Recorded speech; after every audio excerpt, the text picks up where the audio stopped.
Hello guys, ಎಲ್ಲ ಹೇಗಿದ್ದೀರಾ? ಎಲ್ಲರಿಗೂ ಭವಿತಾ ಕಿಚನ್ಗೆ ಸ್ವಾಗತ. ನಾನಿವತ್ತು ಸಿಂಪಲ್ಲಾಗಿ ಪುಳಿಯೋಗರೆ ಮಾಡ್ತಾ ಇದ್ದೀನಿ. ಇದು ತುಂಬಾ ಕ್ವಿಕ್ಕಾಗಿ 10 ನಿಮಿಷದಲ್ಲಿ ಆಗೋಗುತ್ತೆ. ನಾನಿಲ್ಲಿ ಅಂಗಡಿಲಿ ಸಿಗುವಂತಹ ಪುಳಿಯೋಗರೆ ಪ್ಯಾಕೆಟ್ನ ತಗೊಂಡು ಇಲ್ಲಿ ಪುಳಿಯೋಗರೆ ಮಾಡ್ತಾ ಇದ್ದೀನಿ.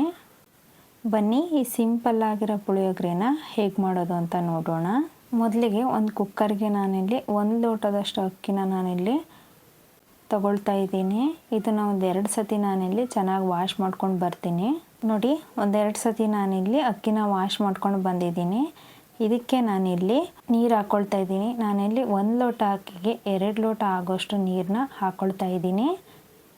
ಹಾಗೆ ಇಲ್ಲಿ ಸ್ವಲ್ಪ ನಾನಿಲ್ಲಿ ಉಪ್ಪನ್ನ ಹಾಕ್ಕೊಂಡು ಇದನ್ನಿಲ್ಲಿ 1-2 ವಿಷಲ್ ಬರ್ಸ್ಕೊಳ್ತೀನಿ. ನೋಡಿ, ಅನ್ನ ಮಾಡ್ಕೊಂಡಿದ್ದೀನಿ, ಎಷ್ಟು ಉದ್ರಾಗಿ ಇಲ್ಲಿ ಬಂದಿದೆ ಅಂತ. ಪುಳಿಯೋಗರೆ ಮಾಡ್ಕೊಳ್ಳೋದಕ್ಕೆ ನಾವಿಲ್ಲಿ ಮೊದಲಿಗೆ ಅನ್ನ ಮಾಡ್ಕೊಂಡು ಇಟ್ಕೋಬೇಕಾಗತ್ತೆ. ಹಂಗಾಗಿ ನಾನಿಲ್ಲಿ ರೈಸ್ ಮಾಡ್ಕೊಂಡಿದ್ದೀನಿ. ಹಾಗೆ ಇಲ್ಲಿ ನಿಂಬೆಹಣ್ಣನ್ನು ನಾನು ಮೊದಲಿಗೆ ನೆನೆಸಿಟ್ಕೊಂಡಿದ್ದೀನಿ. ಒಂದು ಚಿಕ್ಕ ನಿಂಬೆಹಣ್ಣಿನ ಗಾತ್ರದಷ್ಟು ಹುಣಸೆಹಣ್ಣು ತಗೊಂಡು ನಾನಿಲ್ಲಿ ನೆನೆಸಿಟ್ಕೊಂಡಿದ್ದೀನಿ. ಬನ್ನಿ ಪುಳಿಯೋಗರೆ ಹೇಗೆ ಮಾಡೋದು ಅಂತ ನೋಡೋಣ. ಮೊದಲಿಗೆ ನಾನಿಲ್ಲಿ ಗ್ಯಾಸ್ ಆನ್ ಮಾಡಿಕೊಂಡು ಒಂದು ಪಾತ್ರೆ ಇಟ್ಕೊಂಡಿದ್ದೀನಿ. ಪಾತ್ರೆ ಬಿಸಿ ಆದಮೇಲೆ ನಾನಿಲ್ಲಿ ಒಂದು 3 ಟೇಬಲ್ ಸ್ಪೂನಷ್ಟು ಎಣ್ಣೆನ ಹಾಕ್ಕೊಳ್ತಾ ಇದ್ದೀನಿ. ಎಣ್ಣೆ ಎಲ್ಲ ಬಿಸಿ ಆದಮೇಲೆ ಇದಕ್ಕೆ ನಾನು 1 ಟೇಬಲ್ ಸ್ಪೂನಷ್ಟು ಸಾಸಿವೆನ ಹಾಕ್ಕೊಳ್ತಾ ಇದ್ದೀನಿ. ಸಾಸಿವೆ ಎಲ್ಲ ಸ್ವಲ್ಪ ಬಿಸಿ ಆದಮೇಲೆ 2-3 ಟೇಬಲ್ ಸ್ಪೂನಷ್ಟು ಕಡಲೆ ಬೀಜನ ಹಾಕ್ಕೊಳ್ತಾ ಇದ್ದೀನಿ. ಪುಳಿಯೋಗರೆಗೆ ಸ್ವಲ್ಪ ಕಡಲೆ ಬೀಜ ಜಾಸ್ತಿ ಇರಬೇಕಾಗತ್ತೆ. ನಾನಿಲ್ಲಿ ಇಷ್ಟು ಹಾಕ್ಕೊಳ್ತಾ ಇದ್ದೀನಿ. ಈಗ ಇದನ್ನು ಒಂದು ಸತಿ ನಾನಿಲ್ಲಿ ಮಿಕ್ಸ್ ಮಾಡ್ಕೊಳ್ತಾ ಇದ್ದೀನಿ. ನಂತರ ನಾನಿಲ್ಲಿ 1-2 ಟೇಬಲ್ ಸ್ಪೂನ್ ಆಗೋಷ್ಟು ಕಡಲೆಬೇಳೆನ ಹಾಕ್ಕೊಳ್ತಾ ಇದ್ದೀನಿ. ಹಾಗೆ 1 ಟೇಬಲ್ ಸ್ಪೂನ್ ಆಗೋಷ್ಟು ಉದ್ದಿನಬೇಳೆನ ಹಾಕ್ಕೊಳ್ತಾ ಇದ್ದೀನಿ. ಇದೆಲ್ಲ ಹಾಕ್ಕೊಂಡ್ಮೇಲೆ ನಾನಿಲ್ಲಿ ಒಂದು ಸತಿ ನಾನಿಲ್ಲಿ ಚೆನ್ನಾಗಿ ಫ್ರೈ ಮಾಡ್ಕೊಳ್ತಾ ಇದ್ದೀನಿ. ನಾವು ಪುಳಿಯೋಗರೆ ಆಗೋ ತನಕ ಗ್ಯಾಸ್ನ ಲೋ ಫ್ಲೇಮಲ್ಲೇ ಇಟ್ಕೊಂಡು ಫ್ರೈ ಮಾಡ್ಕೊಳ್ಬೇಕಾಗತ್ತೆ. ಹೈ ಫ್ಲೇಮಲ್ಲಿ ಇಟ್ಕೊಳ್ಬಾರ್ದು. ನೋಡಿ, ಇದೆಲ್ಲ ಈಗ ಕಲರ್ ಚೇಂಜ್ ಆದಮೇಲೆ ನಂತರ ನಾನಿಲ್ಲಿ ಒಂದು 4-5 ಒಣಮೆಣಸಿಕಾಯಿನ ಹಾಕ್ಕೊಳ್ತಾ ಇದ್ದೀನಿ. ಖಾರ ನೋಡಿ ಹಾಕ್ಕೊಳ್ಳಿ.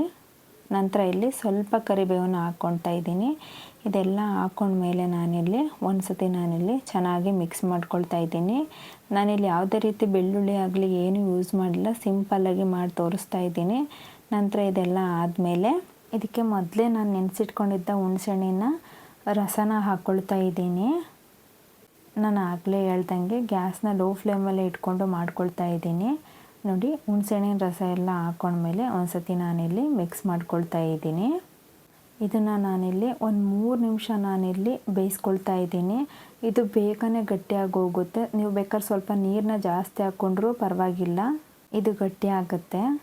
ಇದಕ್ಕೀಗ ಸ್ವಲ್ಪ ಅರಿಶಿಣ ಹಾಕ್ಕೊಳ್ತಾ ಇದ್ದೀನಿ. ನಂತರ ಇಲ್ಲಿ ಸ್ವಲ್ಪ ರುಚಿಗೆ ತಕ್ಕಷ್ಟು ಉಪ್ಪನ್ನ ಹಾಕ್ಕೊಳ್ತಾ ಇದ್ದೀನಿ. ನಾನಿಲ್ಲಿ ಅನ್ನ ಮಾಡ್ಕೊಳ್ಳೋದಕ್ಕೂ ಉಪ್ಪು ಹಾಕ್ಕೊಂಡಿದ್ದೆ, ಇದಕ್ಕೂ ಈಗ ಹಾಕ್ಕೊಳ್ತಾ ಇದ್ದೀನಿ. ನೀವು ನೋಡಿ ಹಾಕ್ಕೊಳ್ಳಿ. ಇದನ್ನು ಸತಿ ನಾನಿಲ್ಲಿ ಮಿಕ್ಸ್ ಮಾಡ್ಕೊಳ್ತಾ ಇದ್ದೀನಿ.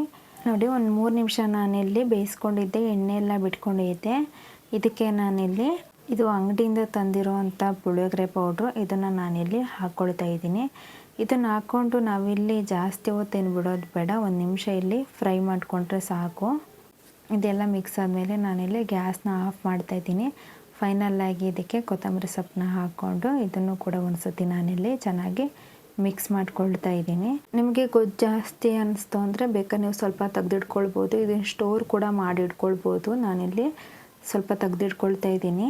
ನಂತರ ನಾನಿಲ್ಲಿ ಉಳಿದಿರೋ ಅಂಥ ಗೊಜ್ಜಿಗೆ ಅನ್ನನ ಹಾಕ್ಕೊಳ್ತಾ ಇದ್ದೀನಿ. ಇದೆಲ್ಲ ಹಾಕ್ಕೊಂಡ್ಮೇಲೆ ನಾನಿಲ್ಲಿ ಒಂದು ಸತಿ ನಾನಿಲ್ಲಿ ಚೆನ್ನಾಗಿ ಮಿಕ್ಸ್ ಮಾಡ್ಕೊಳ್ತಾ ಇದ್ದೀನಿ. ಸೊ ಫ್ರೆಂಡ್ಸ್, ನೀವು ಒಂದು ಸತಿ ಟ್ರೈ ಮಾಡಿ, ತುಂಬಾ ಟೇಸ್ಟಿಯಾಗಿ ಬರುತ್ತೆ, ತುಂಬಾ ಕ್ವಿಕ್ಕಾಗಿ ರೆಡಿಯಾಗಿ ಹೋಗುತ್ತೆ.